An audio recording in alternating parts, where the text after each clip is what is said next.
Republika 87.5 Republika ni Juan. Ang kalayaan ay karapatan ng bawat isa. Ito ay walang katumbas na halaga. Kalayaang walang material na kapalit. Pinaglalaban at hindi nanggigipit.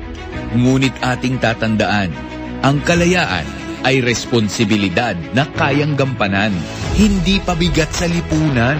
Ang kalayaan ay ang pakikiisa, pagiging makatao, at makabayan. Dahil mas matibay at matatag ang ating bansa kung ang bawat Pilipino ay nagkakaisa.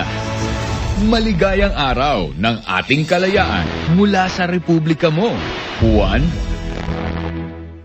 Balita mula sa Republika ni Juan. Narito na ang mga balitang makabuluhan at mahalaga. Juan Balita. Hinigayat ng Pangulo ang mga civil servants na katawanin ang kabayanihan sa kanilang mga tungkulin. Bahagi ng kanyang mensahe ngayong araw ng kalayaan. Ulit ng PCO, sinabi niyang panindigan ang pananagutan sa pamamagitan ng pagbigay ng mabilis at kalidad na serbisyo. Sinabi rin niyang pananagutin nila hindi lang ang mga umaabuso sa tungkulin, maging ang mga nagkukulang sa paglilingkod. Dagdag niya, dapat siguruhin ng gobyerno na ang pang-araw-araw na pangangailangan ng mga Pilipino ay dapat tugunan.